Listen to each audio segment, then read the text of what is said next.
breathing? No one. What's going on, everybody? Keith Niebuhr of Gators Online, joined by senior reporter Zach Albaverde. And we're going to take a little bit of a detour today. We're not going to talk about Florida Gators football. We've done enough of that the last several weeks, and we'll be back later in the week to give you the latest on the coaching search and a preview of the Florida-Kentucky game. But today is all about the defending national champion Florida Gators basketball team. The Gator boys are back, Zach. They're back, buddy. Now That's the question is, they were hot last year. Can they stay hot? And they've got a big season opener Monday night in Las Vegas against number 13 Arizona. It's one of the marquee matchups of the November schedule in college basketball. Two great programs, two great coaches. And Zach, this is a hell of a way to start the season with this matchup. Absolutely, yeah. The Gators get to really kind of get all eyes on them with one of three top 15 matchups that they're going to have in non-conference play, maybe potentially a fourth top 25 matchup against Wisconsin coming down the road. But just incredible to see this kind of game happening to kind of kick things off. Really excited to see this new look Florida backcourt with Boogie Flan and Xavier Lee. Obviously, we know what we're getting from the Gators with their front court players, although we will have Tommy Houck at the three. So it'll be interesting to see how he looks there. It's a spot and a role that he's played in the past, but just really excited to see what this team looks like coming off of what was a really successful preseason. They got 2 wins against FIU and Illinois. I think they found some pieces, Keith. They figured out their rotation, and now they get to showcase it tonight in Vegas. You know, to the victor goes the spoils, right? That's one of the great cliches and most appropriate cliches when you talk about this Florida Gators team. You know, for years, they fought to just get one marquee matchup a year outside of the SEC. And even back then, the SEC wasn't that great. I'm talking about 70s, 80s, 90s. And now people are lining up to play Todd Golden's program. They're going to play Duke. They're going to play UConn in the regular season. And the SEC is more loaded than it's ever been. And this program is back on top of the mountain. Zach, a year ago at this time, we didn't know what to make. You know, Florida was coming off a season in which they made it to the NCAA tournament. And that was Todd Golden's second season, but they lost in the first round. Was an overtime game to Colorado back in, right? Am I right there? Am I getting that memory right? That's right. And but we really didn't know what to expect. There were a lot of pieces, but we didn't know how it was all going to come together, right? There were some new faces. Ruben Chinleyu was new to the team. How would he fit in? How much development would Condon make? How much development would Walter Clayton make? Will Richard? You brought in Elijah Martin, and that was an unbelievable addition. Remember, there was a big question: could Walter play point guard? Yeah, Walter. That's right. Walter Clayton was moving over to play point guard from shooting guard. It turned out he had the best season ever in the history of Florida Gators basketball for an individual player. So yes, he can play point guard, as it turns out. Just such a clutch team, clutch shots, clutch rebounds, clutch blocks, clutch charges taken, clutch comebacks. Just this unbelievable team. And now you got to go out and you got to try to somehow figure out a way to replicate it. But Zach, this team's going to look a lot different. It's going to be damn good, but it's going to look a lot different. So just going into this game tonight against Arizona, what are some of the things you're going to be looking for and looking to see in this season of major change for the Gators basketball team? Yeah, just, you know, obviously last year their team ran through their 3 senior guards, and that trio was obviously the team's leading scorers, 1, 2, 3, and the offense ran through them. I'm really interested to see what it looks like now with Boogie Flan and Xavier Lee, basically 2 point guards now that are going to be running the backcourt. And I think both of those guys are going to be shot makers. They're both going to be able to, you know, produce the way that their predecessors did. But I also think they're going to maybe create a lot for the front court players.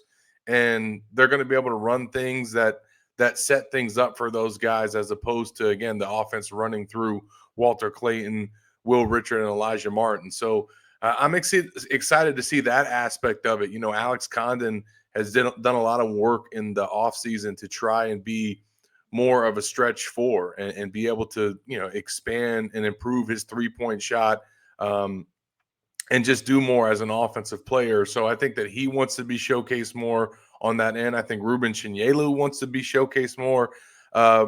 And then Thomas Houck, obviously now playing the wing and showing what he could do in the NCAA tournament with some of those 3-point shots that he sunk. Having more of that and also having that responsibility now on the defensive end, kind of a little bit different role in what he's going to be asked to do. But certainly, Golden thinks that he's got the athleticism to do it. And then just really seeing how Boogie Flan and Xavier Lee kind of fit in as new transfers. Boogie Flan is going to be the guy that's running point. And then when he's out, it'll be Xavier Lee. And then Urban Klavzar, he's kind of the guy that's had probably that's made the most strides in the preseason and has earned, the biggest role compared to where he was a year ago. So he'll kind of be that third guy off the bench in the backcourt, and we'll get to see where it works from there. And then defensively, I mean, there's a chance that they're not going to have much of a drop off on that end, which is crazy to think. But Boogie Flan comes in with a highly regarded reputation as a defender, and we heard in the offseason from Walter Clayton Jr. that Boogie Flan was the toughest guy that he went against last season in all of the games that he played. So that's and Boogie Flan was a freshman at Arkansas.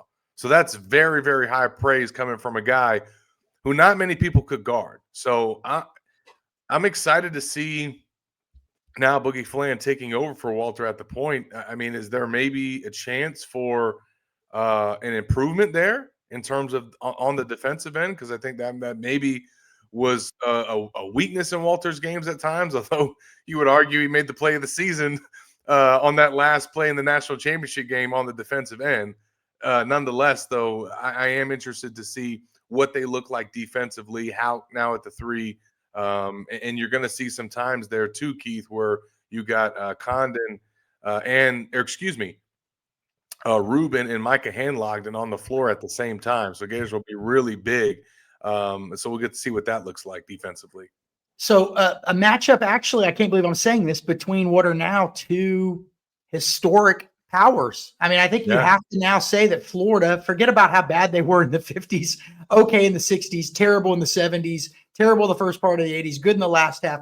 Florida's now a historically good program. Three national titles all this century, which only one school has more national titles than Florida this century, and that's UConn. Florida, it goes UConn, I think, at 5, and then North Carolina, Duke, and Florida tied for second with 3. This is unbelievable. Arizona, great historic program as well. They only have one national title. That came back in 1997. This is a rabid fan base that they have for basketball. This is a basketball school. That's like the Kentucky of that part of the country. Because UCLA's got more tradition, but Arizona's got the fan base and the crowds and all that. They sell out McHale Center every single game.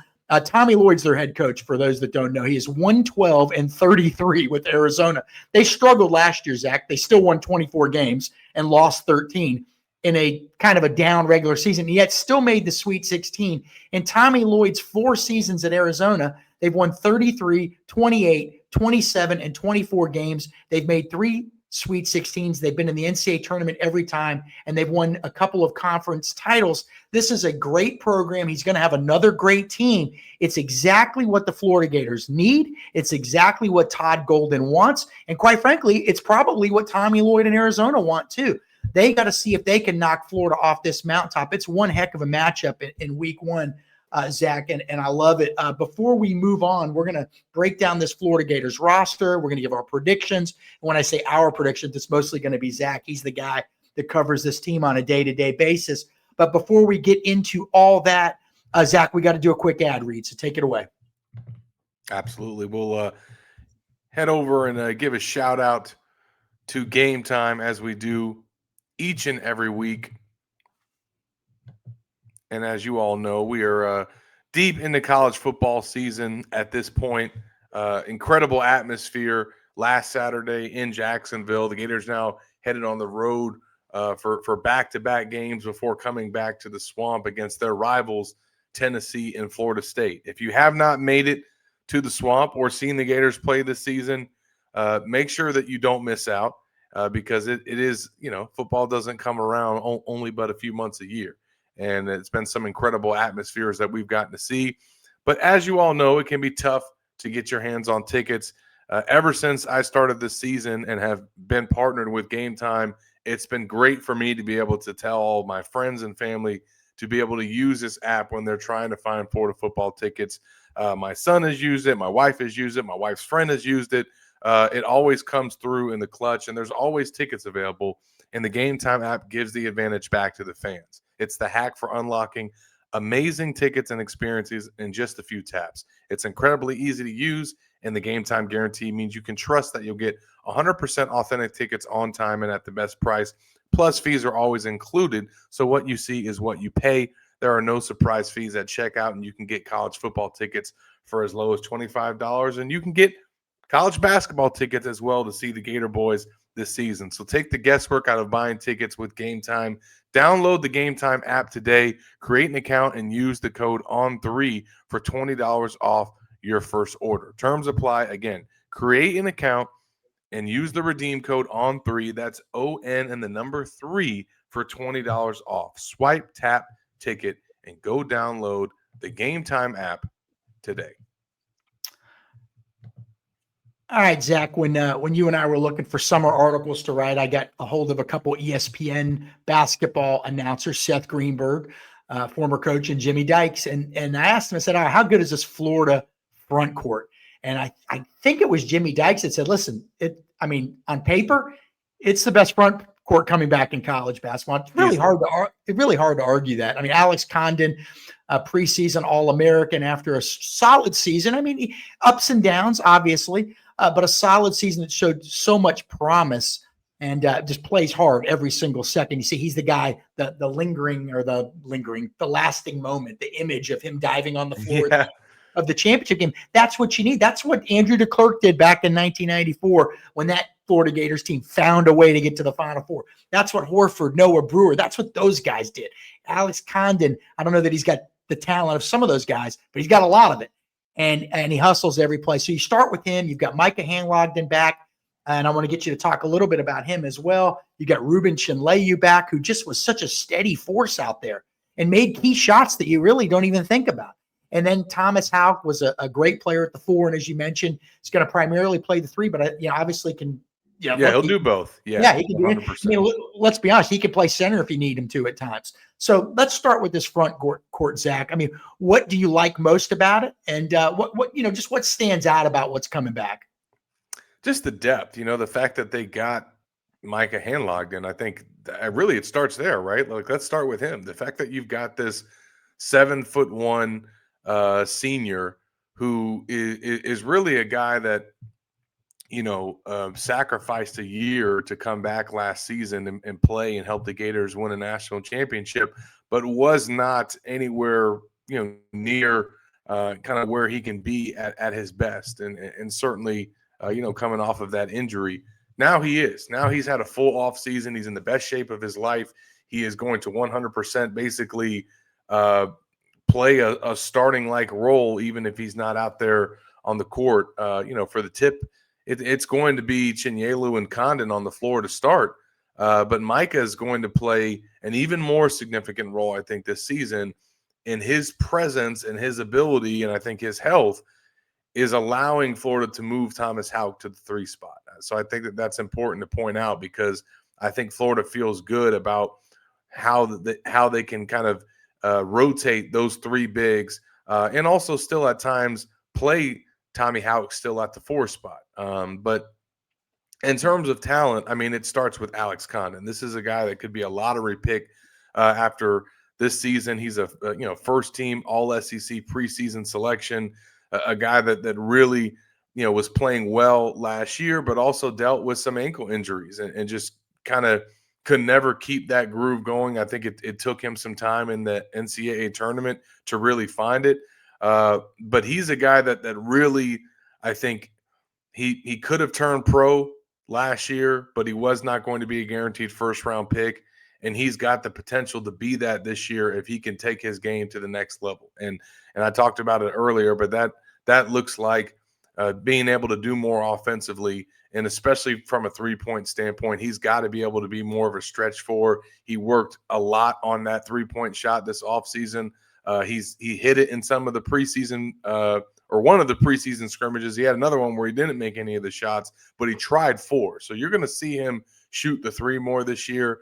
And I think Ruben Chinleyu, I mean, he looks He looks like he's in great shape. He is not listed as having lost any weight, but he's definitely, just from what I can tell, transformed his body a little bit this offseason. And I think he wants to be more of an offensive threat. He's certainly not going to be a focal point on offense, but he wants to be able to make more shots, especially from the top of the key. That's one thing that he's really worked on. And then Micah Hanlogden, like I said, you're going to see him on the floor a lot. There are going to be times where they play him with Condon, play him with Chinyelu. And he's, like I said, a guy that was, remember, starting before that injury. And Florida has never had, I think this is key, Keith, when we're talking about the front court, they've never had an offseason and a preseason where they had Micah and Ruben at the same time, right? Going into 2 years ago, it was just Micah. And then last year it was just Ruben because Micah was out.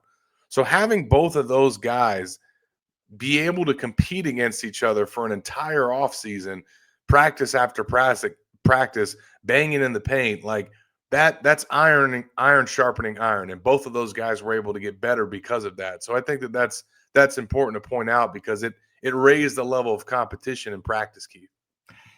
Just for anybody that hasn't seen Ruben Chinleyu up close, I was working out in front of the football complex earlier this year. I want to say this summer, and he walked by, and I'm telling you, he was in better shape than the tight ends on the Florida football team. I mean, he is as well put together. This guy, quite frankly, I mean, he reminds me of like a Dwayne Davis or a Eugene McDowell or an Al Horford. Okay, he's in that good of physical shape. It just everything looks right on him. Okay. Zach, one of the cool things about this front court is that they're not just they're guys that can also, well, Hanlogden's got to still continue to work on his offensive game's got to evolve, but these guys are doing it on both ends, right? So you go back to that Auburn game at Auburn last year when Florida beat the #1 Tigers, and the defensive muscle that front court put on Janai Broome of Auburn really was probably the difference in that game. Yeah, made a lot of 3-pointers, but frustrating him was so significant. And they were doing it in waves. And we kept hearing that during the NCAA tournament. It's just waves with these guys. I mean, a couple guys go to the bench, you got other couple guys come in, and you're not losing anything. So you've got quality, you've got quantity, you've got a bunch of guys that can do it on both ends. And even Chinleyu, quite frankly, there were games last year where he had man-to-man defense in the low post, and he ate a few guys' lunch. He eats paper. Now, it gets a little trickier for him when people are moving in and there's multiple people guarding him. But when there's one guy guarding him and it's just him 6'9", 6'10", 240 against another guy, he's going to win a lot of those battles. And if he misses, he's going to fight for the offensive rebound. So tough on the inside. Is there anybody we're forgetting about? Is there anybody that's new to the team that could contribute a few minutes here or there? Anybody coming back? What do you think? I mean, I think there's two guys we definitely got to mention. Okay. Victor, the sophomore center from Serbia, he's a guy that could provide some minutes this year. Like in the open practices that I got to watch him, I mean, he made some 3-point shots. He was running the floor. He was getting offensive rebounds. I got to go back and look. I don't think that he played in either one of the – actually, he probably played against FIU, but I don't think he played against Illinois. So he's going to be a guy that I think in some spots could provide some minutes, but he's shown, capability. He's just a sophomore, guy coming over from Serbia, certainly adjusting to the SEC, but he would be, their fifth front court player that they would rely on. Olivier, the 7'9" walk-on who obviously redshirted last year, he'll play at some point, Keith. Like he'll play in some of these non-conference games. When the Gators get a big lead, he's got a chance to get in the game. He's not going to be in the rotation. He's not going to be somebody that Florida uses, in meaningful minutes, unless maybe there's a situation where they want him in the game. Maybe it's end of the half, right? And somebody's trying to throw a jump ball at the basket, and they'll put him in there. But he will play at some points in some mop-up duties. And Keith, when he gets on the floor, especially for the first time, the O-Dome is absolutely going to lose its mind.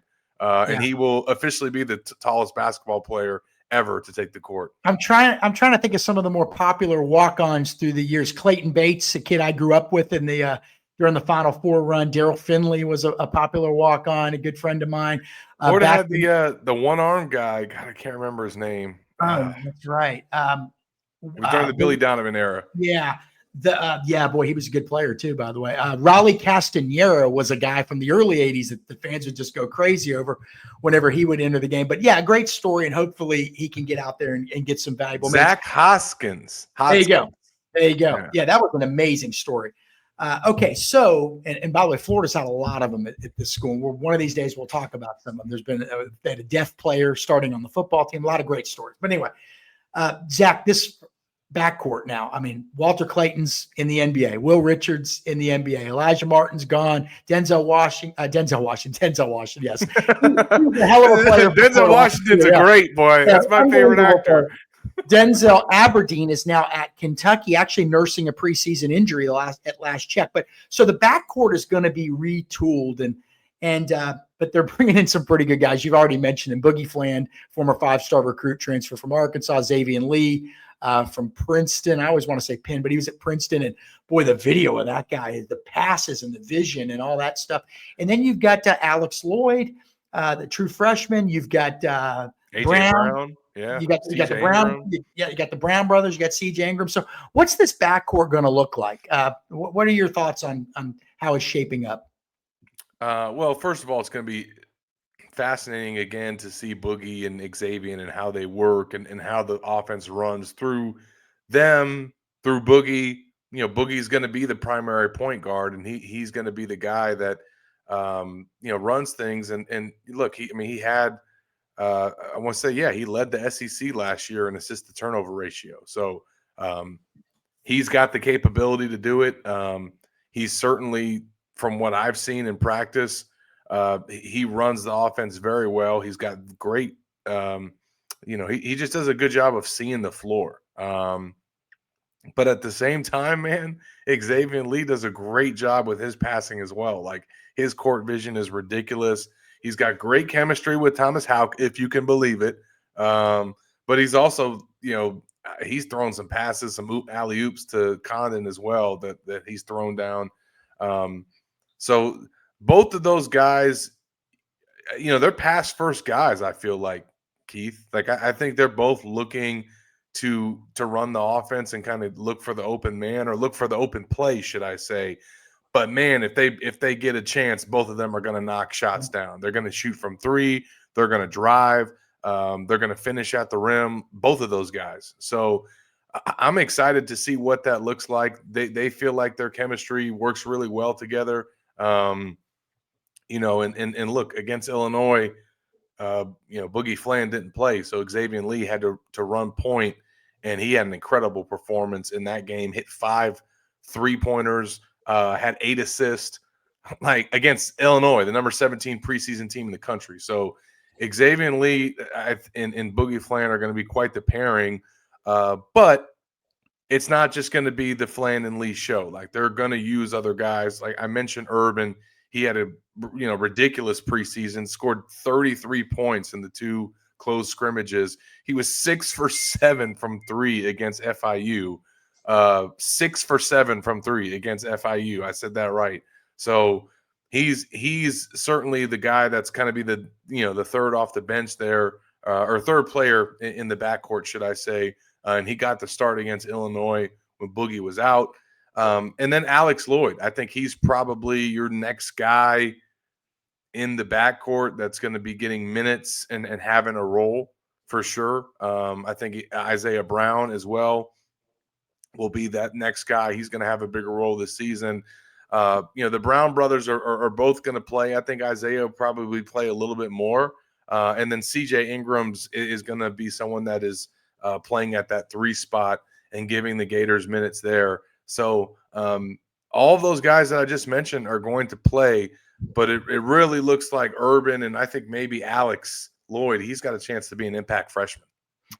I was talking to Seth Greenberg, I mentioned earlier, of ESPN, and I said, okay, Xavier Lee coming from Princeton to the SEC, the best basketball conference in the country, how long is it going to take for him to acclimate himself? He's like, dude, do you pay attention at all? That's kind of what he's thinking, because, see, Seth Greenberg had coached in the Ivy Leagues before. And you know who else has coached in the Ivy Leagues before? Todd Golden. Todd Golden wouldn't go get a guy out of the Ivy Leagues if he didn't think he was ready. And Seth Greenberg said, listen, man, they play games on Saturday or Friday night, turn around and play Saturday in that league. They've got to be physically tough. They've got to be mentally tough. And it's a defensive-minded conference that is known for just clamping down on guys. And so, he's never had the talent around him like he's going to have at Florida. He goes, I don't think he's going to have any problem transitioning to the SEC. But the question, Zach, is really, you had so many guys. If you needed a big shot last year, 75% of the time, Walter Clayton was going to take it. But Will Richard hit some big shots. Elijah Martin hit some big shots. Tommy Howe hit some big shots. So from this front court this year, it's a great we know there's going to be some. It's a great question, Keith. We know who's going to be we know who the distributors are going to be. Who is going to step up? We know Howe will do it. And we know that Condon's going to have some capabilities. But who's going to step up and hit that big money shot when they need it? That's kind of the TBD, isn't it? I mean, that literally is the story that I'm writing and for Gators Online Monday, because it's something that we asked Todd Golden and the players about this past week is who's going to be your shot maker? Who is going to be the guy when the game is on the line and you need a shot that you're drawing up a play for? We all know who it was last year. It was that man. Mama, there goes that man. Although Will Richard could do it. And certainly if Elijah ever had his number called, he was more than capable. But Walter Clayton was their go-to guy. I think, as you asked me this question, Keith, I think it's going to be Thomas Houck or Boogie Flan. And I probably want to go with Boogie.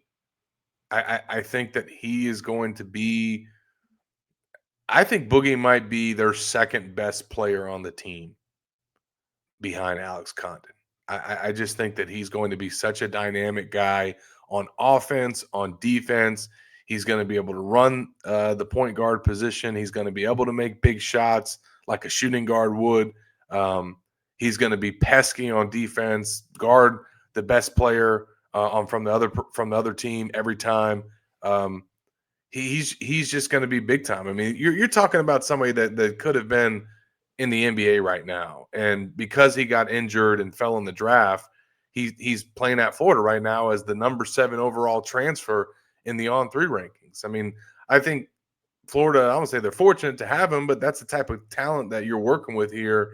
And I just think that he's going to be someone that they turn to in those moments. I think Thomas Houck is going to be probably another guy that makes or takes some big shots. And then the third guy that I would put on that list is Xavier Lee, because at the end of the day, the offense is still running through Boogie, and there's going to be times, I think, where Xavier has a chance to either get himself open or find himself open, and those would kind of be the three that I would look to, Keith. But I think they're really going to be relying on Boogie. Okay. All right. We already talked a little bit about the freshmen. So you think that Lloyd is going to be the guy that maybe gets a few more minutes this season than the most? CJ Ingram's going to play as well, and I think that he's going to make an impact. But I think that Alex Lloyd's probably got a chance to maybe get a little bit more minutes and maybe make a little bit more of an impact. One guy nobody's talking about that could maybe be a little bit of an X factor here. One of the ESPN guys said, keep an eye on Urban, but who would it be for you? Look, after the preseason, I would agree with that, Keith. That would be my X factor. Would be Urban Klavzar. You got to remember, this is a guy that came over and he joined the program from overseas. Remember, he had the eligibility issue, didn't get to play to start the season, then initially got ruled or eventually got ruled eligible, but then he got made a sophomore, and it took him some time to kind of find his groove and get going. And then when Florida needed him to step up and have a bigger role when Elijah Martin was out last season, he did. I mean, he makes some big shots in some big games in SEC play. And I think now he's going to have an opportunity to do a lot more, to have more minutes and be asked to kind of step up. And he did that against Illinois, like I said. I mean, he went off against FIU, but Illinois was really, I think, kind of showed that first scrimmage was no fluke. Like, he started in that second scrimmage against Illinois. He had, I want to say he had 5 assists as well, knocked down 3 3-pointers. Like, he made some big time plays. And I want to say he made like one of the dagger shots that kind of sealed it for the Gators against the Fighting Illini. So obviously there's a ton of talk about the front court, and deservedly so. Florida's got the best front court in the country. Obviously a lot of talk about the 2 transfers and how highly touted they are. And obviously they're going to step in and start and be big time players for Florida. But you're right. I mean, I think when you start talking about the depth in the backcourt, the first 2 guys that you maybe want to point to are the 2 highly touted freshmen, and understandably so. Those guys were top 40 recruits. But I think Urban Clavzar is going to be that guy that makes some big time shots for Florida too. All right, you've been around Todd Golden a lot. We're going to give our season predictions here in just a couple minutes, but you've been around Golden a lot this offseason. I actually ran into him at a tailgate party. He just seems as loose as ever, maybe even more loose. Like, has this national championship, from what you can tell, has it changed his personality, his attitude, his demeanor, anything about him different? I just think it gives him even more conviction and confidence into his program, his process, how he runs his program, and just kind of what they've done from a staffing standpoint to go out and scout players, evaluate things, trust what their eyes tell them. I mean, look, they built a national championship roster with a bunch of guys that were 0-star recruits, and just nobody's coming out of high school. Now, some of them were touted in the transfer portal, but coming out of high school, these guys were nobodies. And so for Florida to be able to do that with that type of team, I think certainly, just like I said, confirmed some of the confidence and belief that Todd had in himself and in his staff and program.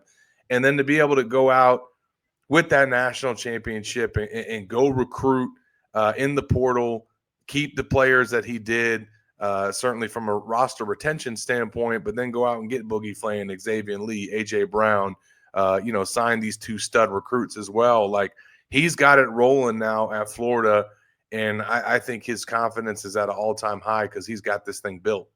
Got it rolling, and now, again, there's well, they already had tradition, but there's more tradition. There's more history. The previous national title was, 2 decades ago. Now it's fresh on everyone's mind. They're back in the consciousness of all these top recruits. Zach, it's a program that went 36-4 last season. The Gators won, as we again said, their 3rd national title. And I'll go over this one more time. UConn has the most national titles this century with 5. Then it's Florida, Duke, and North Carolina tied for 2nd with 3 each. Unbelievable when you think about that. And Kentucky, the great Kentucky program, if I'm getting this correct, has 1 national title this century. So Florida is top dog in the SEC right now, not just top dog in the country. I mean, I guess you could say, what I'm trying to say. They're top dog in both. But again, now we get into, can they, how far can they go this season? So let's give some season predictions here. One more ad read, though. Oh, one more ad read. Let's go. All right, before we give you guys our picks, let's give a shout out to Modelo. The college football season is officially in full swing, and college football season is Modelo season. If you're listening to this right now, it means it's time for reward. Reward your full-time fandom with an ice cold Modelo. Modelo is the official beer sponsor of the college football playoff. Gator Nation, you deserve a Modelo. Yes, they do, especially after that game the other day in Jacksonville. Well, they're putting down a lot of Modelos this year, I got to be honest with you. All right, Zach. So, again, coming off a 36-4 season, some of the roster looks the same. Some of it's different. Let's give our predictions. You ready to get rolling here? Let's do it. All right, the first one. Who is going to be Florida's leading scorer this year? What do you think? Oh, man. Gosh. I'm going to say Xavier Lee. Okay. I'm going to go Alex Condon, but I don't think it's going to be a situation where somebody's averaging 17 points a game. I think it's going to be one of these situations where somebody is leading with 13 a game and there's 6 guys over, 9, 10 points a game. I think that's the way it goes. All right, top rebounder, Zach. You got all these interior guys, and look, there's so many of them that maybe none of them are going to play 38 minutes, right? So you got to factor in all that too. And Hal's moving to the 3, all these things going on, all these moving parts. Who's your leading rebounder going to be? I'm gonna go with the guy that led him last year, Alex Condon. I think he'll play the most, and therefore he'll get the most rebounds. But Okay, I do think Micah Hanlogden could give him a run for his money. Okay, interesting. I'm going to actually go Chinlayu 1 and Condon 2 on that. All right. Most 3-pointers. Again, we just kind of talked about this. Who's going to step up and make the shots? Well, if you're pretty good choices here. If I'm going off of my first answer, I'm gonna stick with it and go Xavier Lee. I think he's going to be a guy playing more of that 2 spot that really gets himself open, courtesy of that front court and some great passes from Boogie Flan. I'm going to go Hal, and I know he's going to have a little bit of a challenge because when you play the 3, you're going to be going up against guys with long arms, right? You're going to have guys like Corey Brewer defending the perimeter on you, but I think he's a guy that can shoot it from deep enough, as we saw in the NCAA tournament. I think when there's no hesitation, he's always in the right place at the right time. I think he can find gaps in opposing defenses. So I'll go with Hal 1 and Xavier Lee 2. Leading, we already did leading rebounder, leading shot blocker. What do we think here? That's a really tough one. Yeah, I know. I'll go Ruben Chinyelu there. I think him holding down that center spot. I think he'll edge Kondo and Micah. It could be any one of those 3 guys. I mean, hell, Hal's going to get some blocks too. Yeah. I'm going to go Hanglogden. I'm hearing, like you said, and not just from you, but other people, that he's in the best shape of his life. He's flying up and down the court. He's making plays. He's feeling confident, and he knows his role. I got to give that guy credit. He knows his role on that team, and that's really where he can be an elite difference maker for this Gators basketball team. So I'm going to go Hanglogden. Any other predictions we want to do? How about this one? Assist. Oh, well, that's a really tough one. How about I started off and you I'll go. You said Flan's going to be the primary point guard, so I think that's the safe pick. But I'm going to go Xavier Lee instead. Oh, okay. I'm going to go. Zach, these videos of Lee passing the ball, just they're mind-boggling. I know. That's why I said his core vision is nuts. I'm going to stick with Flan. I think that playing point primarily will get him the lead and assist. Could you have? I mean, usually if you have one guy over like 4 assists a game, that's pretty good. Could this be a situation where like Florida literally has 2 guys averaging 4 to 5 or more assists a game? I think as a team, they'll probably average more assists than they did last year. Yeah, I think they're really going to distribute the ball. Well, the great thing is we didn't even talk about this. When you have 2 guys like this that are ball handlers, man, where that really pays off is down the stretch of a game, of a close game. 100%. Holding on to the ball, bringing it up court when the teams are trying to press you. Making the clutch pass, and then most important of all, making the free throws. And those 2 guys are excellent free throw shooters. All right. We think they're going to make the NCAA tournament. Sweet 16 or better? Are they 100% Sweet 16 team? It's all about matchups that time of year. If they stay healthy, this team's making the Sweet 16. I think the biggest question marks will be, can they keep their level defensively? Because Elijah Martin and was a dog, man. So I think being able to keep their level defensively, because I do think Boogie Flan is going to be really good. Mm-hmm. And can they make enough threes and have enough guys that kind of are step up as those shot makers in those clutch moments that Florida just rose to the occasion in every moment last year, especially in March. So that's what we got to find out and see from this team. But they got the pieces to do it, man. All right, so we both think they're going to staff to do it. That's right. We both think they're probably going to make the Sweet 16. How about just a percentage? We'll do percentages. Elite 8. What would you say? I'll say 60%, which is pretty dang high. Okay, that's pretty high. Yeah. Man, it's hard, and we don't know what the matchups are going to be. I want to go higher than that. I mean, I'll say 75%. Woo! That's pretty high for Elite 8. What about Final Four, Zach? I mean, that's where it really gets tricky here. I think they got more. I think that they got probably I want to say toss up, but probably close to 50% chance. I want to say 50 because that's a little. I mean, that's it. A lot's got to go right to make it to the Final Four. I'll say this: Florida's got the best chance, I think, of any team to make it to the Final Four this season. I'll say 40%. Yeah, and I'll say like 30%, which again I think is really high because the way. Yeah. Oh yeah. All right, back-to-back national champions, and we don't need to put a percentage on this, but sometimes you say there's no chance. All right, come on, man. Look who they lost. So let's just keep this one simple. Is there a chance that this team could do what the 04s did? Is there a chance at all? There's a chance. I don't think that you can say as confidently as you did back in 07 that there's a chance, because that was basically the entire team coming back. This is a new team. This is a new team. There was also some new coaches on this staff as well. It wasn't just Todd Golden and his staff, and that was part of that team last year. They had a couple key assistants that are no longer part of that staff. So everything's got to gel and come together. They've got to figure this thing out as players and coaches, matchups, all this stuff. But having said all that, like, this program has been built and this roster has been recruited and retained to be a team that can make a run. And when you have the type of front court that Florida has, and when you've got the type of championship pedigree that Florida has, you absolutely have a chance to win it all. All right. And I agree with everything you said, so I don't need to elaborate. All right, last thing here. What's the one game that you're really looking forward to most? Look, they got tonight. You got them going to Madison Square Garden. You got them going to Cameron Indoor Arena.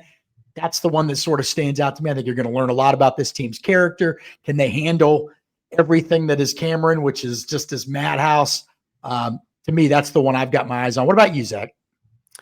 Yeah, I want to say UConn. I think that first, obviously, we're going to learn a lot tonight, obviously, against Arizona. That's going to be a big time matchup. I think that UConn game, that just because of the magnitude of that matchup, it being in Madison Square Garden, the team that they're playing. But I agree with you that probably certainly the toughest test that Florida has in non-conference play is going to Duke. And if they go on the road and win that matchup, man, you're going to feel like this team can do anything this season. And even if they can't, they're going to have a chance to come back that next Tuesday and play UConn in Madison Square Garden. So just a lot of chances that we're going to see measuring sticks for this team, and they're going to be battle tested going into SEC play, Keith. Yeah, they're going to have to develop chemistry. I mean, you can develop it somewhat during the offseason, but nothing beats the actual games themselves. And maybe they'll take some losses. Maybe they'll eat a bunch of losses that they didn't eat last year. But to be better down the stretch is really what it's all about. So, anyway, exciting season. I'm definitely looking forward to the Denzel Aberdeen game, too, when the Kentucky comes to the O-Dome. And then, obviously, I can't wait for the Denzel Washington game, because that's one that I've been waiting. I've had that one circled on my calendar for a long time. All right, Zach, that'll do it. We've got Florida versus Arizona, number 3 Florida, number 13 Arizona, tonight, Monday night. Live on TNT, correct? 7 p.m. and True TV and HBO Max as well, for those out there that are a lot of chances to watch YouTube TV right now. A lot of chances to watch the Gator boys this season, and high profile games. If you like what we're doing, hit the like and subscribe button down below. We've got some season previews for the basketball team. We've also got some coaching news and updates on our site as well. So make sure you go to gatorsonline.com and check out everything we're doing. We got a lot of specials right now that'll help you get your foot in the door. For Zach Albaverdi, I am Keith Niebuhr. This was the Gators Online Show. We'll do it again Friday. Take care, everybody.